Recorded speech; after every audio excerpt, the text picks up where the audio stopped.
ऐमानुकुम किताब अल्लाह अलैकुम उहिल्ला लकुम मा वराअ ज़ालिकुम अन तब्तगु बिअमवालिकुम मुहसिनीन गैर मुसाफिहीन। Also forbidden are married women except female captives in your possession। तुम्हारे लिए शोहर वाली शादीशुदा औरतें भी हराम हैं सिवाय उनके जो तुम्हारी गुलाम बन जाएं, तुम्हारी मिल्कियत में आ जाएं माले गनीमत के तौर पर। This is Allah commandment to you. ये तुम्हारे लिए अल्लाह का हुक्म है। This is Allah commandment to you. तो भाई तुम्हारे अल्लाह का हुक्म है ये। हमको शिवलिंग की पूजा नहीं करना है भाई, हमको शिवलिंग की ठीक है, पूजा नहीं करना। बताओ किधर लिखा है कि तुम्हें शिवलिंग की पूजा करनी ही पड़ेगी। अब मुझे तुम ऐसे दिखाओ जैसे मैंने कुरान से दिखाया, दिखाओ किधर लिखा है। अरे तो हमको ऐसा तुम्हारी चीज नहीं जम रही है, इसलिए हम तुम्हारे इसमें नहीं आ रहे। बात करता। अरे हमारी नहीं है, बेवकूफ, मैं एक्स मुस्लिम हूँ, मैं मुसलमान था, गधे, मैं हिंदू नहीं हूँ। तुम लोग सब मदरसा पढ़ रहे हिंदू लोग जिहादी सर 2 सेकंड में खत्म हो जाते हैं बेचारे, शुरू होने से पहले खत्म हो जाते हैं। करण बाथम जी आप मुस्लिम हैं सर? करण सर आप मुस्लिम हैं? करण जी लास्ट टाइम मैं पूछ रहा हूं, उसके बाद मैं आपको ब्लॉक कर दूंगा क्योंकि आप 4 बार स्टूडियो में आ चुके हैं बावजूद इसके मेरे बोलने के कि ये स्ट्रीम मुस्लिम के लिए है, नॉन मुस्लिम के लिए नहीं। सर प्लीज बोले आप मुस्लिम हैं सर? ओके सर, आपको बैन किया जा रहा है, टेक केयर। यार मत जुड़ो यार नॉन मुस्लिम, जब नहीं है आज की स्ट्रीम, कल की थी आपके लिए, संडे को फिर करूंगा यार, क्यों हमारे काम में विघन डालते हो जी। मुस्लिम स्कैप्टिक साहब खुशामदीद, क्या हाल है आपके? हाँ मैं सही हूँ, आपको मेरी आवाज आ रही है? जी सर आपकी आवाज आ रही है। अच्छा, मुझे मतलब आपका जो कुरान का जो प्रिजर्वेशन का जो क्लेम था, जो आपने मतलब कुछ वीडियोस पहले जो आपने जो क्लेम किया था, मुझे उसके हवाले से आपसे सवाल पूछना था। पूछिए सर। आप मुस्लिम हैं पहले मुझे थोड़ा सा बता दें। जी मैं मुसलमान हूँ। ठीक है सर, बताइए क्या सवाल है प्रिजर्वेशन के बारे में आपका? नहीं, प्रिजर्वेशन के हवाले से ये सवाल है कि ये आप लोग जो क्लेम करते हैं कि 1924 में जो कुरान जो है उसको मतलब नील नदी में डाल दिया गया था, तो इसका मतलब आप लोग के पास क्या मतलब हवाला है, आप और आपके जितने मतलब जो पार्टनर्स पता नहीं, मैंने तो कभी कहा नहीं कि उसको नील नदी में डाल दिया गया था कुरान को, क्योंकि मैं वहां एक्चुअली था नहीं स्केप्टिक मुस्लिम साहब जो मैं ये बता सकूं कि हाँ मेरे सामने डाला गया। लेकिन जो डॉक्यूमेंटेड चीज है उनके हिसाब से हमें ये जरूर पता चलता है कि आपकी अल अजहर यूनिवर्सिटी ने 1924 में एक कुरान जो है पेट्रो डॉलर की मदद से पूरी दुनिया के अंदर पहुंचाया और कहा कि आज के बाद मुस्लिम उम्मा जो है इस कुरान के नुस्खे के ऊपर इस्तेफादा करेगी और इसी को फॉलो करेगी। ये डॉक्यूमेंटेड है, रिकॉर्डेड है, आपकी अल अजहर यूनिवर्सिटी के डॉक्यूमेंट्स में ही आप जाकर के पढ़ सकते हैं। भाई इस आप पे कोई आर्गुमेंट है तो बताइए। नहीं, आप लोग किरात को बार बार तो पहले ये मतलब बोलते हैं कि डिफरेंट ही वर्जन है, ये है वो है। मतलब अगर डायलेक्ट्स होती है, अगर मतलब ब्रिटिश इंग्लिश में बोलते हैं कलर COLOR और अमेरिकन इंग्लिश में बोलते हैं COLOUR, तो इसमें मतलब कोई डिफरेंस थोड़ी ना है, मतलब सिर्फ स्पीकिंग का डिफरेंस है, मतलब कैसे हम प्रोनाउंस करते हैं चीजों को, उसको बोलते हैं हम लोग किरात। ठीक है, तो ये जो हमारे पास जितने जो सो कॉल्ड जो आप जो डिफरेंसेस कोट कर रहे हैं ये हमारे किरात हैं। तो आप ये कह रहे हैं कि किरात में फर्क आने से उसके मीनिंग में कोई फर्क नहीं आता, ऐसा आपका क्लेम है? 100% मेरा यही क्लेम है। और अगर मैं ये प्रूव कर दूं कि उसके डायलेक्ट में चेंज आने से, वर्ड्स के चेंज होने से उसमें फर्क आता है, मीनिंग बदलते हैं, तो फिर आप इस आर्ग्यूमेंट को वापस ले लेंगे अपने? मैं वेरीफाई करूंगा, लेकिन मतलब अगर आप गलत ट्रांसलेशन दिखाएंगे तो फिर उसको तो क्रॉस नहीं, चेक मैं करना तो गलत पड़ेगा ना। ट्रांसलेशन नहीं दिखाऊंगा, मैं सिर्फ आपको कुरान के कुछ चंद अल्फाज, चंद आयतें आपके सामने रखूंगा और उनके मीनिंग्स आपके सामने रखूंगा और फिर आपको कहूंगा कि आप अब इस पे मुझे जवाब दें, या तो रिसर्च करें या तो मुझे बताएं कि ये क्यों है। क्या चलो ख्याल है? दिखाएं, आप दिखाएं आपका मतलब मैं भी वेरीफाई करता हूँ। आपने कभी सर ये जो अरबी तख्ती होती है अल्फाज की, अल्फाज की जो अरबी तख्ती होती है, आपने वो पढ़ी है, देखी है कभी? जैसे मतलब मलिक यौमिद्दीन और मालिक यौमिद्दीन, इस टाइप का जो डिफरेंस होता है आप इसको कोट कर रहे हैं ना? नहीं नहीं नहीं नहीं नहीं नहीं, मैं तो अभी वहां जा ही नहीं रहा, अभी तो मैं बेसिक पे हूँ। ये जो तख्ती होती है अलिफ बे ते ते जीम हा खा दाल जाल, हाँ, इनके ऊपर आपने गौर फिक्र करी है? हाँ मैंने गौर फिक्र किया है। अच्छा, तो अगर बा के नीचे से ता के ऊपर से दो और सा के ऊपर से 3 नुक्ते हटा दें, आप उसको बा पढ़ेंगे, ता पढ़ेंगे कि सा पढ़ेंगे, ये बताइए जरा। अच्छा, आपने कभी उर्दू पढ़ी है क्या? मैं आपसे पूछ रहा हूँ। ये मेरे सवाल का जवाब तो नहीं हुआ। तो आप मतलब कि अगर कॉन्टेक्स्ट से पढ़ेंगे तो कॉन्टेक्स्ट से हम डिड्यूस कर सकते हैं कि क्या लिखा हुआ है। आपने उर्दू कॉन्टेक्स्ट के पढ़ी है? बाद कॉन्टेक्स्ट के बाद भी ये चीज तय नहीं होती कि अगर मैं कहूं आओ मत जाओ, तो इसका इसमें मैं ये कह रहा हूं कि आओ मत जाओ, या कह रहा है आओ मत जाओ। कॉन्टेक्स्ट में कैसे बताओगे कि आने के लिए कह रहा हूं कि जाने के लिए कह रहा हूं? सिर्फ 3 अल्फाज से आओ मत जाओ। जी। देखिए, मैं आपसे पूछ रहा हूँ, आपने उर्दू पढ़ी है क्या? आप ऑनेस्टली बताएं मुझे, उर्दू पढ़ी है? मेरा चैनल कब से सुन रहे हो आप? और मैं जानता हूँ आपको, मैं रेगुलरली नहीं सुनता हूँ, लेकिन आप लोग जो मतलब जो मिसगाइड करते हैं लोगों को, वो देखता हूँ मैं। मैं आपके जस्टिफिकेशन और आपके जजमेंट नहीं पूछ रहा हूं, मैं ये पूछ रहा हूं आप मुझे कब से सुन रहे हैं, कब से जानते हैं? 1.5 साल से। 1.5 साल में आपने मुझको एक बार भी उर्दू की इबारत, अरबी का टेक्स्ट, कुरान की आयतें पढ़ते हुए नहीं देखा कभी? नहीं, मैंने आपको अरबी पढ़ते हुए देखा है। उर्दू, देखिए उर्दू को आप कॉन्टेक्स्ट के साथ आप डिड्यूस कर सकते हैं ना। मैं ये नहीं बोल रहा कि आप नहीं जानते हैं। मैं आपसे बोल रहा हूँ कि अगर उर्दू में कुछ लिखा हुआ है, मीम रा, नून मीम और फिर रा जा, तो फिर ऐसे आप इसको नहीं पढ़ सकते मेरा नाम राजा है और मेरा नाम समीर है, मीम रा नून मीम सीन मीम रा। अगर ऐसे लिखा हुआ है तो आप कॉन्टेक्स्ट के साथ आप इसको मतलब डिड्यूस कर लेंगे ना कि अच्छा ये लिखा हुआ है कि मेरा नाम समीर है। मेरे प्यारे भाई, आप इस टॉपिक को कहाँ से शुरू करके कहाँ पे ले जा रहे हो? क्या सिर्फ टॉपिक डाइवर्ट करना और इधर की बात करना ही आपका मकसद होता है क्या? मैंने आपसे बहुत नहीं, सिंपल सी बात, मैंने सिंपल सा आपसे आर्गुमेंट पूछा था कि अगर आपको हुँ। ये लगता है कि डायलेक्ट बदलने से या किसी अल्फाज की अदायगी बदलने से उसका मीनिंग नहीं बदलता है, तो अगर मैं आपके सामने ऐसे नुस्खे पेश करूं जिनसे एक अल्फाज बदलने से, यानी या तो बा होने से, या तो ता होने से, या तो सा होने से, हुँ। या अल लफ्ज पहले आने से और बिना अल के आने से अगर मीनिंग चेंज हो जाता है, तो फिर तो आपका आर्गुमेंट खत्म हो जाता है मेरे भाई। तो अगर आपको इतनी बेसिक सी चीजें भी नहीं पता है, इतनी बेसिक चीजें भी आपने रिसर्च नहीं की है, तो आई डोंट थिंक सो कि आप मेरे से कुरान की प्रिजर्वेशन पे बात करने के लिए कैपेबल हैं। I am so sorry for that, but ये तो आपको नहीं, पता होना लेकिन चाहिए। नहीं, मुझे मतलब पता है कुछ-कुछ चीज़ें मैंने मतलब देखी। आप लोग दिखाते हैं कि कहीं पे कत्ल लिखा है, कहीं पे कताल लिखा है, राइट? कि मतलब कहीं पे लड़ना, कहीं पे मारना। तो ये सब जो चीज़ें हैं वो कुरान आपस में में। कुरान में सिर्फ एक आयत मुझे बताएं, सिर्फ एक आयत जहां पर सिर्फ लफ्ज कत्ल लिखा हुआ है, सिर्फ लफ्ज कत्ल, एक आयत पूरी कुरान से। नहीं, कातलू और कतालू ऐसे लिखा हुआ है, राइट? आई एम सॉरी, कतालू कहीं नहीं लिखा हुआ है, कातिलू लिखा हुआ है, किताल लिखा हुआ है, कुतिला लिखा हुँ। हुआ है, हाँ, कत्ल कहीं भी कुतिला, नहीं माय लिखा हुआ बैड। कुरान में। माय बैड, कुतिला लिखा हुआ है, राइट? तो मैं बोल रहा हूँ कि मतलब ये सब चीज़ों को अगर आप पढ़ेंगे तो फिर आप इससे ये डिड्यूस करेंगे कि ये मतलब अनफॉर्चुनेट एक दूसरे को अनफॉर्चुनेटली कॉम्प्लीमेंट मुस्लिम कर रही है। स्केप्टिक भाई, मैंने ये सारी चीजें पढ़ी हैं, बट हुँ। आपने नहीं पढ़ी हैं, इसीलिए आपको ये बात समझ में नहीं आ रही है। कतला, कुतिला और किताल, इन तीनों अल्फाजों में सेम लफ्ज इस्तेमाल किए जाते हैं, मगर इन तीनों का मतलब अलग है। लेकिन कॉम्प्लीमेंट करती है कुरान की, मतलब जो डिफरेंट किरात हैं अगर आप पढ़े उनको, तो ऐसा नहीं कि कुछ माना बदल जाता है, but it compliments each other, मतलब एक दूसरे को कंप्लीट करती हैं ये सब।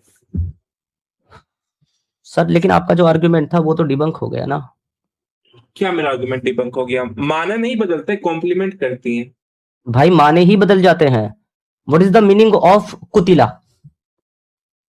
कुतिला मतलब लड़ना। Okay, then what is the मतलब what is the meaning of किताल?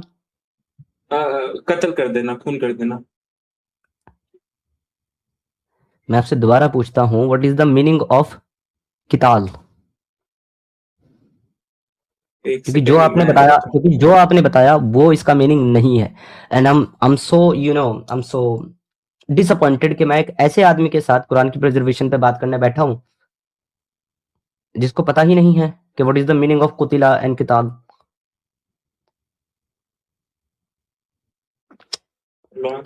So sad. मतलब किताल का मतलब होता है लड़ना, लड़ाई करना। सर मैंने तो किताल पूछा ही नहीं। कुतिला। मैंने आपसे पूछा कुतिला का मतलब और किताल का मतलब। कुतिला का मतलब मर जाना, was killed, murdered. देखो अब यहाँ देखो, मैं तुम्हें अब दो नुस्खे दिखाता हूँ। एक है चैप्टर नंबर 5 वर्स नंबर 33, ठीक है। इसमें लफ्ज आता है इन्नमा जज़ाउल्लज़ीना युहारिबुनल्लाह,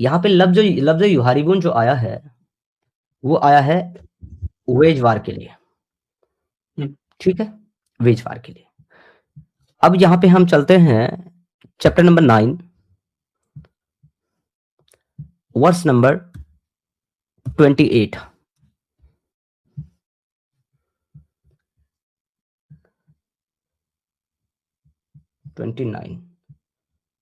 ये देखिए, यहाँ पे लफ्ज आया है कातिलू। कातिलू। What is the meaning of कातिलू?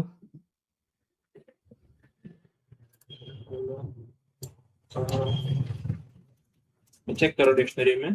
अरे आपके सामने है भाई। ओके, कातिलू का मतलब लड़ाई करना, फाइट करना। फाइट करना। अब मुझे बताओ किताल फी सबीलिल्लाह का मतलब क्या है? उसमें लफ्ज किताल आया है।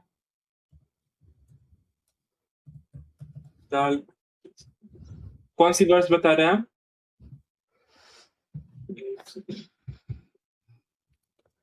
वर्स है सूरह अल बकरा की आयत नंबर 190 से लेकर 192।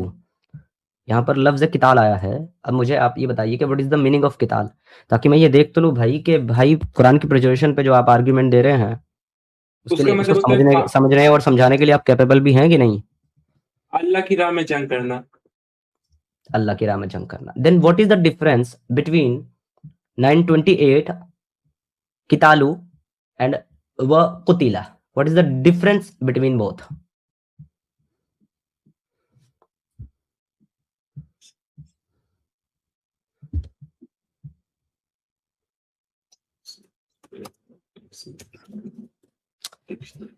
सो सैड यार भाई मेरे। अगर गूगल खेलना है तो पहले काम करो, पहले जाओ पूरी प्रिपरेशन करो, अपनी तैयारी करके इस टॉपिक के ऊपर भाई आओ, तब इस पे बात करेंगे प्रिजर्वेशन पे। I am so sorry but you are not the one with whom I can discuss this topic. You are not capable to do नहीं that. नहीं, आप मुझे कुछ मेजर डिफरेंस तो आप बताएं ना, मतलब आप जो क्लेम करते हैं, मैं फायदा फिर ही उनको मैं नहीं ना वेरीफाई कर। सर, फायदा ही नहीं है। बिकॉज मैं अगर आपको बताऊंगा ना तो आप ये मतलब कंफर्म ही नहीं कर पाएंगे, मेक श्योर ही नहीं कर पाएंगे कि भाई इसमें डिफरेंस है कि नहीं है। बिकॉज आपको आपकी वाकफियत ही नहीं है सर अरबी के साथ। ये काम उस आदमी का है डिफरेंस पता करने का जो अरबी लुगा और अरबी लिटरेचर और ग्रामर से वाकफियत रखता है। वही आदमी बता सकता है और समझ सकता है कि डायलेक्ट चेंज होने से, किरात चेंज होने से किसी आयत का मतलब बदलता है कि नहीं बदलता। बाकी मैंने इसके ऊपर बाकायदा मेनी वर्जन ऑफ कुरान के नाम से एक बाकायदा की स्ट्रीम की है। उसमें मेरी 1 घंटे की 1.5 घंटे की शुरू में स्टार्ट में प्रेजेंटेशन है, वो आप देख लीजिएगा। उसमें आपको सारे हवाले मिल जाएंगे कि किस किस आयत में आपके डिफरेंट वर्जन ऑफ कुरान के अंदर अलग अलग अल्फाज के अलग अलग मीनिंग मौजूद हैं। जैसे कुलून में अलग है, वार्स कुरान में अलग है, हफ्स में अलग है। तो ये आपके सुनिए, आपके मेजर जो 3-4 वर्जन ऑफ कुरान है ना, चाहे कुलून हो, चाहे हफ्स हो, चाहे वार्स हो, इनमें ही बहुत सारे डिफरेंसेस मौजूद हैं। इवन दो वार्स और हफ्स के अंदर, 2 वर्जन ऑफ कुरान के अंदर 127 डिफरेंसेस हैं, जहां पे वर्ड्स बदलते हैं, वर्ड्स के मीनिंग बदलते हैं। भाई वर्ष है, वार्स नहीं है भाई, वर्ष है। चलो वर्स कह लो, कोई बात नहीं, वर्स कुरान कह लो, कुलून कह लो, ठीक है। तो आपका ये जो 2 हफ्स है जो आप पढ़ते हो बर्रे सगीर के अंदर, और जो वर्स है उसमें ही 127 डिफरेंसेस हैं मेरे भाई। तो आप इसके ऊपर पूरी तैयारी करके आओ, वो मेरी स्ट्रीम सुन लेना, फिर उसके बाद काउंटर लेकर के आना। किसी और टॉपिक पे बात करना है बताइए। आप अपना स्ट्रीम शेयर कर दें। हाँ, मुझे मतलब स्लेवरी के हवाले से भी आपसे बात करनी थी। बिस्मिल्लाह करें, स्लेवरी के हवाले से बात करते हैं। बताइए क्या टेक है आपका स्लेवरी के ऊपर? मेरा ये टेक है कि जो जंग होती है क्रूअल चीज होती है, ठीक है, और जंग में स्लेव बनते हैं, तो इसके ऊपर मतलब मेरा स्टैंड एकदम अनअपोलोजेटिक है कि अगर स्लेव बनेंगे देन दैट्स फाइन, ठीक है ना। मैं ये नहीं बोल रहा कि मैं इसको इंकरेज करता हूँ, but if war happens it will happen, people will die, people will become slave. ये मेरा स्टैंड है। ठीक है, अब मैं इस पे आपको अपना काउंटर आर्गुमेंट देता हूँ। मुझे इस बात से कोई एतराज नहीं है कि आप वॉर प्रिजनर बनाते हैं, क्योंकि वॉर प्रिजनर दुनिया की हर वॉर में बनाए जाते हैं। मगर एक इंसाफ ये भी है कि आप वॉर प्रिजनर उनको बना सकते हैं जो वॉर में पार्टिसिपेट करते हैं और आपके साथ वॉर करते हैं। अगर कोई आदमी, फौज, कोई आर्मी, कोई कौम आपके साथ वॉर में इन्वॉल्व होती है और वो हार जाती है, तो उनके हारने से उनकी घर में बैठी हुई औरतें और उनके मासूम बच्चे हरगिज वॉर प्रिजनर बनने के मुस्तहिक नहीं होते। लेकिन आपका इस्लाम, आपका कुरान और आपके हुजूर सल्लल्लाहु अलैहि वसल्लम की तालीमात उनको गुलाम बना करके, उनके साथ हमबिस्तरी करके उनको मार्केट में बेचने की इजाजत देती है। ये मेरा ऑब्जेक्शन है। ठीक है, मैं काउंटर आर्ग्यूमेंट देता हूँ। वॉर प्रिजनर जो बनते हैं, जो मतलब घर की जो औरतें होते हैं, बच्चे होते हैं, ये हम ये नहीं देखते। हम ये देखते कि अगर कोई हमारे साथ जंग कर रहा है, then whole nation is being involve. वहाँ की जो पब्लिक है वो बाय डिफॉल्ट एनिमी टेरिटरी में आ जाती है, वो हमारी एनिमी जोन में आ जाती है, ठीक है। तो उसको हम एज एन एनिमी कंसिडर करते हैं, ठीक है। तो जब हम अगर जीत जाते हैं किसी भी सिनेरियो में, इन that case it's completely fine. इस पे ये डिबेटेबल चीज है, ठीक है ना, कि एनिमी को कैसे ट्रीट करना है, एनिमी के बच्चों को कैसे ट्रीट करना है, एनिमी की औरतों को कैसे ट्रीट करना है। जहां तक हमारे इस्लाम का नहीं, मेरे स्टैंस है, लिए then I'm मुस्लिम भाई, completely fine। आप यहाँ पर मुझे अपना अकीदा बता रहे हैं कि हमारे कॉन्सेप्ट में ये है। देखिए प्यारे भाई, आपके कॉन्सेप्ट में ये है, तभी तो हम इस कॉन्सेप्ट पे बात कर रहे हैं, क्योंकि हम इस कॉन्सेप्ट को गलत मानते हैं। और आप जो आगे बात करते हुए अपनी बात को रख करके इसको जस्टिफाई कर रहे हैं, मैं कह रहा हूं, मैंने वॉर प्रिजनर के लिए आपको क्लियरली बोला कि जो आपके साथ वॉर में इन्वॉल्व हुए हैं, जो लड़ने आए हैं, जो मरने आए हैं, जो मारने आए हैं, उनको आप पकड़ो, मारो, काटो, आई डोंट केयर, मुझे कोई फर्क नहीं पड़ता। आज दुनिया के अंदर इतने सारे मुल्कों के दरमियान सरहद की, बॉर्डर की, वकार की जंग चल रही है। मैं क्या यहाँ सबके ऊपर बैठ करके जस्टिफिकेशन दूं कि कौन सही और कौन गलत है? वो मेरा काम नहीं है, वो उनके पर्सनल मैटर है। उसमें वो अब देखो, रशिया यूक्रेन को मारे, यूक्रेन रशिया को मारे, इसराइल फलस्तीन को मारे, फलस्तीनी इसराइल को मारे, अमेरिका चीन को मारे, चीन उसको मारे, वॉटएवर। 2 वर्ल्ड वॉर हो चुका है, तीसरा फिर से हो जाए, उसमें मैं ना तो रिस्पॉन्सिबल हूं, ना क्वेश्चनेबल हूं, ना मुझे उसमें कोई प्रॉब्लम है। वो उनकी अपनी प्रॉब्लम है। नुकसान होता है वॉर से, ये बात अलग है, और उसका इम्पैक्ट सब पे होता है। मेरा ये मुद्दा नहीं है, मैं आपको क्लियर बता चुका हूं। मेरा मुद्दा ये है कि अगर मेल्स, एडल्ट आपके साथ वॉर लड़ने आए और आपने उनको कैदी बना लिया या उनको मार दिया, तो क्या पीछे से उनकी जमीनों को हड़पना, उनके माल को माले गनीमत में लूटना, उनकी माँ, बहन, बेटियों को, बच्चियों को और बच्चों को वॉर प्रिजनर बना करके एज अ माले गनीमत, एज अ वेज वार बूटी, क्या उसको डिस्ट्रीब्यूट करना आपस में और उसको मार्केट में सेल करना आपके लिए एक मॉरल चीज है या इमोरल चीज है? This is only my question brother. हाँ, मैंने आपको उस समय जवाब दे दिया हूँ कि हम उनको एनिमी कंसिडर करते हैं। दैट्स व्हाई जब हम जीतते हैं तो हम उनको भी उतना लेकिन ही जो पार्ट ऑफ बच्चे वॉर जो मानते हैं। बच्चे तलवार नहीं उठा सकते, जो बच्चे सोच समझ नहीं सकते, जो बच्चे आपके साथ इन्वॉल्व नहीं है वॉर में, जिनका कोई अभी बिलीव भी बिल्ड नहीं हुआ है कि आपके बिलीव के खिलाफ हो, वो आपके एनिमी कैसे हो गए? वही तो मैं जानना चाह रहा हूँ। लेकिन उनकी माँ जो है, जिनके घर वाले, हस्बैंड, अब्बू या जो बेटे जो लड़ने जाते हैं, वो तो है ना, वो तो ठीक दुश्मन है, है तो ना। अगर अगर आपके बाप ने किसी का कत्ल किया, तो क्या उसके बदले में आपको फांसी चढ़ाना जस्टिफाई है? अगर मेरे बाप ने किसी का कत्ल किया और अगर मैं अपने बाप को सपोर्ट करता हूँ, इन दैट केस यस। ठीक है, तो फिर अभी जो हमारे एक मुस्लिम सलीम वास्तिक भाई के ऊपर 2 जिहादियों जिशान और गुफरान ने धारदार हथियार से हमला किया और उनका बाप खड़ा होकर के उनको जस्टिफाई कर रहा है, तो आप कहोगे कि उसके बाप बुनियाद अली को भी फांसी पे चढ़ा देना चाहिए या उसको भी इनकाउंटर कर देना चाहिए? नहीं, मैं ऐसा नहीं समझता हूँ। इंडिया में हम अभी अभी आपने मतलब अभी अभी आपने बिल्कुल यही कहा है कि अगर मैं जस्टिफाई करता हूं तो बिल्कुल, तो अभी वो जस्टिफाई कर रहा है, तो क्या उसको एनकाउंटर में मार देना चाहिए या नहीं? Very simple question according to your answer. देखिए, हम इस्लाम, मैं आपको इसका जवाब दे रहा हूँ। फर्स्ट लेट मी कि हमें लॉ भी फॉलो करना चाहिए। इस्लाम हमें किसी भी लैंड के पे जहाँ पे हम प्रोसिक्यूट नहीं हो रहे, वहां के लैंड को लॉ हमें तो follow यार, करना है। लॉ की बात मत करो यहाँ पर। लॉ तो उन्होंने भी फॉलो नहीं किया ना, जिन्होंने एक निर्दोष आदमी के ऊपर सोते हुए घर आकर के चाकू से हमला कर दिया जिहादी इलाके में, जिहादी तरीके से। लॉ तो उन्होंने भी फॉलो नहीं किया ना। अगर उनको उनकी बातों से एतराज था तो जाते कोर्ट में, जाते डिस्कशन। पहली बात तो ये थी कि डिस्कशन डिबेट करते, बैठ करके गलत साबित करते, वो ना करके, अगर वो भी नहीं कर सकते तो कोर्ट में जाते, कॉन्स्टिट्यूशन के अकॉर्डिंग काम करते। घर में घुस करके किसी को इतनी बुरी तरीके से मारना, लॉ तो उन्होंने भी फॉलो नहीं किया। और लॉ हाँ, तो किसके लिए गलत होता क्या? है? लॉ मैं किसके लिए? इंडोर्स नहीं लॉ, करता। ठीक है, मैं लॉ किसके लिए इंडोर्स होता नहीं है? करता मुझे इस आप चीज मुझे को। बताइए, लॉ किसके लिए होता है भाई? लॉ लॉ किसके लिए बनाए मतलब जाते हैं? किसी कंट्री में पब्लिक रह रही है उसके लिए लॉ होता है। सीधी सी बात है कि लॉ जो बनते हैं वो ह्यूमन के लिए बनते हैं, इंसानों के लिए बनते हैं, राइट? हम्म। और जो इंसान वाली हरकत ही ना करे या जिसके अंदर इंसानियत हो ही ना, उसके लिए काहे का लो? नहीं उनके अब्बू अगर जस्टिफाई कर रहे हैं देन बेशक उनको भी मतलब वो भी जवाब दें, उनको अरेस्ट करना चाहिए। मैं ये समझता हूँ, ठीक है। नहीं, हम तो ये अगर कह मान रहे हैं कि अगर एक आदमी ने किसी के ऊपर आतंकी हमला किया और दूसरा आदमी बैठ करके उसके हमले को जस्टिफाई कर रहा है और उस पर विक्टिम कार्ड खेल रहा है, तो उसको भी आतंकी कंसिडर करके वही सजा मिलनी चाहिए जो एक आतंकी होती है। Do you agree with this? नहीं वो उनको वो सजा नहीं मिलनी चाहिए, उनको अंडर ऑब्जर्वेशन सेल में, पुलिस सेल में रखना चाहिए। एंड मुझे उन मासूम बच्चों का कसूर बताओ जो अपने बड़ों के एक्ट को जस्टिफाई भी नहीं कर रहे थे, क्योंकि उनको पता ही नहीं था कि आपके प्रॉफिट मोहम्मद सल्लल्लाहु अलैहि वसल्लम और उनके साहबियों के और उनके वालिदैन के बीच में प्रॉब्लम किस चीज को लेकर के है। फिर भी उनको वॉर स्लेव, वॉर प्रिजनर बना करके मार्केट में बेचा गया। उन महिलाओं की इज्जत को लूट करके नंगा बाजार में खड़ा करके उनको बेचा गया। ये आपके लिए कहां से जस्टिफाइंग है? देखिए, बच्चे इसलिए बनते हैं क्योंकि माँ और बच्चों को आप अलहदा नहीं कर सकते। अगर माँ अगर रिस्पॉन्सिबल है then in that case unfortunately बच्चे भी उसमें आ जाते हैं फॉर पीरियड से। ओके, तो मैं ये कह रहा हूँ कि ऐसा नहीं कि अगर कोई माँ से बच्चों को जुदा कर दे तो माँ जो है उसका जो उसके जो नेशन के जो मर्द है उसके मे भी भाई होंगे, मे भी अब्बू होंगे, या कोई भी उस कोई नहीं है, वो गुलाम है। वो माँ गुलाम है। वो माँ जो है वो वॉर प्रिजनर है, उसका बच्चा है, ठीक है। और फिर भी बच्चे को रख करके उस माँ को बेच दिया गया, बच्चे से माँ को अलग कर दिया गया। इसको तुम सही मानते हो कि गलत मानते हो? देखिए, आपने कैसे जिस चीज को मैं बात करते आपने उसको डिरेल कर दिया। मैं नॉर्मल माँ डिरेल की नहीं बात किया कर है, रहा हूँ। मैं आपके साथ नहीं चल रहा अभी हूं। ये आर्गुमेंट अभी कौन लेकर के आया? स्लेव के ये बारे में आर्गुमेंट कौन लेकर के आया कि बच्चों को वॉर प्रिजनर बनाना इसलिए जस्टिफाइंग है क्योंकि उनको उनकी मां से अलग नहीं किया जा सकता? ये कौन लेकर आया, मैं कि आप?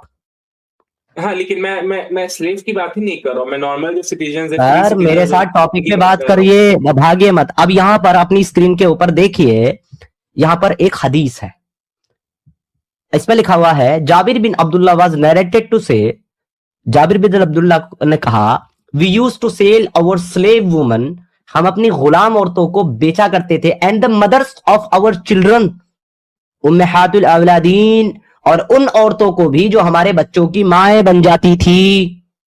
when the prophet sallallahu alaihi wasallam was still living among us and we did not see anything wrong with that, जबकि रसूलुल्लाह सल्लल्लाहु अलैहि वसल्लम हमारे बीच में मौजूद थे। यहां पर ये सहाबा माँ से ये बच्चे को वो अलग कर दे रहे हैं क्योंकि माओ को बेच दे रहे हैं। तो ये रसूल कह रहे हैं क्या? ये रसूल कह रहे हैं? आपके रसूल ने रोका? मौजूद थे अरे बीच ये में कह माँ। कौन रहा है? ओ भाई, ये जाबिर कह बिन कौन रहा अब्दुल्ला है? कहते हैं कि रसूल अल्लाह की मौजूदगी में उनके सामने हम बेचा करते थे और इसमें कोई बुराई नहीं जानते थे। हाँ, तो ये रसूल थोड़े ना कह रहे हैं भाई। अरे तो भाई रसूल मना नहीं कर रहे हैं तभी तो वो बेच रहे हैं रसूलुल्लाह के सामने। भाई देखिए, अगर मना करते अच्छा तो क्यों बेचते? आप बोले मना करना चाहिए था। अगर ये बुरा काम है आपके अकॉर्डिंग, तो आपके रसूलुल्लाह की मॉरलिटी तो आपसे ज्यादा होनी चाहिए, या वो आपसे भी कम मॉरल थे? भाई देखिए, आप अपने लफ्जों का जो चुनाव जो सही से करें, ठीक है ना? भाई मैंने कौन सी गाली दी? मैंने ये बोला आप अपने रसूलुल्लाह सल्लल्लाहु अलैहि वसल्लम से ज्यादा मॉरल हैं क्या? क्योंकि जितनी मॉरलिटी आप दिखा रहे हैं कि भाई माँ से बच्चे को अलग नहीं करना चाहिए, आपके रसूलुल्लाह तो इस तरह का कोई काम नहीं कर रहे हैं ना, उनको हुक्म दे रहे हैं कि भाई माओ को मत बेचो ताकि बच्चे अलग ना हो। तो अब मैं यही तो कहूंगा ना कि क्या आप ये मानते हैं कि आपके हजरत प्रॉफिट मोहम्मद सल्लल्लाहु अलैहि वसल्लम क्या आपसे भी कम मॉरल थे? देखिए, मेरे से देखिए, ये किस टाइप का आप सवाल पूछ रहे हैं? कहाँ पे यहाँ पे लिखा हुआ है कि बच्चों को माँ से अलग किया जा रहा है? इस हदीस में वो लिखा हुआ है क्या? सही सही आप बताए तो। इस हदीस में ये लिखा हुआ है कि नहीं कि हम अपने बच्चों की माओ को, मदर ऑफ चिल्ड्रन को बेचा करते थे? यस और नो? तो साथ में बच्चे भी चले जाते थे माओ के साथ, ये तो आप क्लेम कर रहे हैं। आपको पता है बच्चे फ्री नहीं होते, बच्चों की भी कीमत होती है, और यहाँ पर बच्चों को सेल करने की बात नहीं हो रही है, सिर्फ माओ को सेल करने की बात हो रही है। Do you know about this? उन बच्चों को सेपरेटली देखिए, अलग मार्केट में बेचा जाता था, बच्चों की भी बोली लगाई जाती थी। आपके हाँ हाँ, प्रॉफिट दिखाए गुजरे दिखाए। हैं आप, रेफरेंस रेफरेंस हाँ दे रहा रेफरेंस हूँ दिखाए। ना, वही तो दे रहा हूँ। आपके प्रॉफिट हजरत यूसुफ अलैहिस्सलाम को बेचा गया था कि नहीं बचपन में? भाई देखिए, मेरी इसके बारे में इल्म नहीं यस है। यस और नो? मेरा इल्म नहीं है इसके हजरत बारे में। हजरत याकूब अलैहिस्सलाम के बेटों ने, उनके 9 बेटों ने हजरत यूसुफ को बेचा था कि नहीं बेचा था? जब जाकर के कह दिया उसको तो भेड़िया खा गया बेच करके, 16 दिरहम में बेचा था कि नहीं बेचा था? Give me the answer. मुझे आइडिया नहीं है इसके बारे में। आइडिया नहीं है? जी जी, तो मेरे पास बिना आइडिया के डिस्कशन डिबेट का क्या मतलब है भाई? और देखिए मैं चलो आपसे डिस्कशन डिबेट तो कर लो, कोई दिक्कत नहीं स्केप्टिक भाई, लेकिन मेरे साथ हुज्जत और जिद करने का क्या मतलब है जब आपको नॉलेज नहीं है? नहीं, मैं स्लेवरी इन जेनरिक बात कर रहा हूँ, ऐसा नहीं कि आप बीच में जो इस्लाम को जो ला रहे हैं, ठीक मैं है भी ना। स्लेवरी की ही बात कर रहा हूं। आपने जो भाई आर्ग्यूमेंट दिया था मुझे, भाईजान आपने जो आप मुझे इस्लाम को ला आर्ग्यूमेंट रहे दिया हैं। था बच्चों मैं को गुलाम फलसफे से बना, पूछ रहा हूँ। सर मैं सर एक फलसफे के, सेकंड मेरी फाउंडेशन फलसफे के बेसिस पे मैं पूछ रहा हूँ। भाई, फलसफे के लिए इस्लाम में कोई जगह नहीं है। फलसफा इज हराम in Islam, do you know about this? कहाँ कहाँ पे लिखा हुआ है? कुरान और हदीस से बिल कोई वर्ष क्या है मुझे? आपके अपने तमाम बड़े बड़े मुजय्यद स्कॉलर्स, इमाम इब्ने तैमिया, इमाम गज्जाली रहमतुल्लाह अलैह, इन्होंने अपनी किताबों के अंदर लिखा है फलसफा हराम है, फिलोसफी हराम है इस्लाम में, क्योंकि फलसफे की बुनियाद पर इंसान जो है वो जाते आली के ऊपर मशकूक होता है और उससे फिर जो है सबको शुबा में पड़ता है और दीन इस्लाम के दायरे से खारिज हो जाता है। इसलिए फलसफा फिलोसफी हराम है इस्लाम में। मेरे भाई जाकर के अपने स्कॉलर्स को पढ़ो। भाई देखिए वो अकीदा पे मैटर करता है, ठीक है ना। मेरा अकीदा मतलब मातुरिदी है, उनको हाँ, तो मतलब मतलब उनका अकीदे में फलसफा हराम है ना, तो अभी फिलहाल हम इस्लाम की बात कर रहे हैं और इस्लाम अकीदे की ही चीज है। नहीं, मेरे अकीदे में फलसफा हराम नहीं है। भाई वो तुम्हारा अपना कोई अकीदा अगर नया बन गया हो तो देखो उसके लिए तुम्हारा मेरा अकीदा रिस्पॉन्सिबल नहीं नहीं हो। है। इमाम अशरी और इमाम मातुरिदी का आप चेक कर लें, ठीक है ना। किसका? ये मतलब इमाम किसका? अशरी और इमाम मातुरिदी, इमाम अशरी चले इमाम मातुरिदी। चले चले। अब वो आपकी प्रॉब्लम है कि आपके अर्ली स्कॉलर्स क्या कह रहे थे और आपके मॉडर्न स्कॉलर्स क्या कह रहे थे। That is not my topic is slavery. Come back to the topic. Now tell me, आपने जो आर्ग्यूमेंट दिया था बच्चों को स्लेव बनाने का, इस वजह से कि मां से अलग नहीं किया जा सकता, तो फिर अब ये स्लेव को मार्केट में बेचकर बच्चों से अलग क्यों किया जा रहा है? अच्छा ठीक है, आप बताएं क्या करना चाहिए, क्योंकि माँ तो खैर बनेगी स्लेव, क्योंकि नेशन की पार्ट है, ठीक है ना। एनिमी नेशन की पार्ट है और वो एडल्ट है, तो उसको हम इसमें नहीं हटा सकते कि वो नहीं है, ठीक है। आप बताइए क्या करना चाहिए। आप मुझे बेटर इससे ज्यादा ह्यूमन तरीका बता दें आप, फिर मैं आपको जवाब दूंगा। ठीक है, अब अगर आपने मुझे कहा है ना कि मैं बताऊं, तो अब आपको मेरी बात सुननी पड़ेगी, ठीक है। आपके हजरत प्रॉफिट मोहम्मद सल्लल्लाहु अलैहि वसल्लम रहमतुल लिल आलमीन हैं या नहीं है कुरान के मुताबिक? हाँ है, बेशक है। तमाम आलम के लिए मर्सी है ना, रहमत है। जी जी बिल्कुल बेशक। तो फिर अगर आपके रसूलुल्लाह तमाम आलम के लिए मर्सी और रहमत थे, तो ऐसा मर्सीफुल इंसान किसी को कत्ल करने, किसी को गुलाम बनाने, किसी को उसके अपनों से दूर होने और बिछड़ने का दर्द दे करके इस तरह के अमाल को अंजाम कैसे दे सकता है, जब वो पूरे आलम के लिए रहमत और मर्सी थे? उनको तो हर हाल में लोगों को दरगुजर करना चाहिए था, माफ करना भाई चाहिए आप था, रहम करना आपको चाहिए था। एक मिनट, मैंने कहा था ना मुझसे पूछोगे तो बीच में मत बोलना, मुझे पता था कि आप बोलोगे बीच में। आप सुन लो पूरा जवाब मेरा। और अगर आप ये कह रहे कहोगे इसके बाद में कि ऐसा पॉसिबल नहीं है, तो ऐसा पॉसिबल है और आपके कुरान के मुताबिक ही ऐसा पॉसिबल है। Isa was the one prophet of yours. हजरत ईसा इब्ने मरियम, उन्होंने सारी जिंदगी लोगों के ऊपर मर्सी रहम किया, इवन दो उनके ऊपर भी जिन्होंने उसको सलीब पर चढ़ाया, चाहे चढ़ाने की, मारने की कोशिश की, उनको भी उन्होंने माफ किया, उनको भी दरगुजर किया। और ये बात आपके रसूलुल्लाह सुनन इब्ने दाऊद की हदीस के अंदर कहते हैं कि एक प्रॉफिट को लोग सूली पर चढ़ा रहे थे, उसको पत्थर मार रहे थे, और उसने कहा कि ऐ मेरे रब, इन लोगों को माफ कर देना, क्योंकि ये नहीं जानते कि ये क्या कर रहे हैं। तो क्या आपके रसूलुल्लाह, जो कि जिनको रहमतुल लिल आलमीन का खिताब मिला है, क्या वो ये दरगुजर नहीं कर सकते थे? क्या वो जंगों को अवॉइड नहीं कर सकते थे? क्या उनको अपनी बादशाहत इतनी प्यारी थी कि इसके लिए उन्होंने बच्चों और औरतों पर भी रहम नहीं किया? This is my question. हाँ, तो मैं आपको बता रहा हूँ कि जो जंग होती है, बहरहाल आप भले आप कितने भी मतलब मर्सीफुल हो, पीसफुल हो, जब जंग होती है then it's about your existence, it's about your क्यों मदर, हुई इट्स है अबाउट जंग? योर। वही तो पूछ रहा हूं, क्यों हुई है जंग? What is the reason behind war? Reason behind war is फसाद और फितना। No, reason was behind war was अकीदा। आपके रसूल अल्लाह सारे मुशरिकों को, सारे यहूदी अहले किताब को कह रहे थे कि तुम्हारा दीन झूठा है, तुम्हारे माबूद झूठे हैं, अल्लाह सच्चा है, मैं उसका नबी हूं, इसके ऊपर इस्लाम पर आओ, इसके ऊपर ईमान लाओ, और अगर नहीं लाओगे तो हम तुम्हारे साथ जंग करेंगे।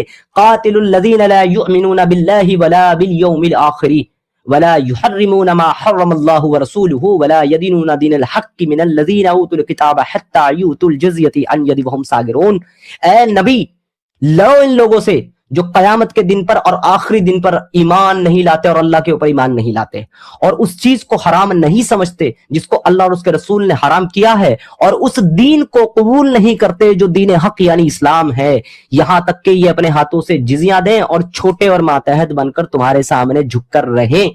ये वॉर का ऑर्डर जब आपके अल्लाह ने दिया है तब वॉर हुई है। The reason behind was is belief, अकीदा। क्यों था तुम्हारे रसूलुल्लाह को ये प्रॉब्लम, क्यों थी तुम्हारे रसूलुल्लाह को ये जिद के सारी दुनिया के लोग अल्लाह पर इस्लाम पर ईमान लाए? छोड़ देते उनके हाल पर उन्हें मैसेज दे करके, क्यों लड़ी वॉर? भाई आप टॉपिक को आप डिरेल कर रहे हैं, ठीक है? हम लोग डिरेल कर रहे हैं। I am on the topic, you are not able to counter my argument, that's why you are saying कि I am derailing the topic. I am on the topic brother.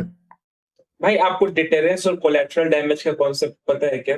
That is not my topic. Come back to the war and slavery, which is you choose to talk. आपने choose किया slavery का topic, then please come back to the topic and debate with me or discuss with me, brother. Don't run away. आपको deterrence और collateral damage का concept पता है? Okay, bye bye. Take care. Good night. Bye bye. Take care. Good night.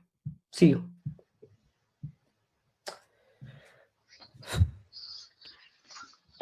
जी mister Wasim Khan साहब, आ रही आवाज?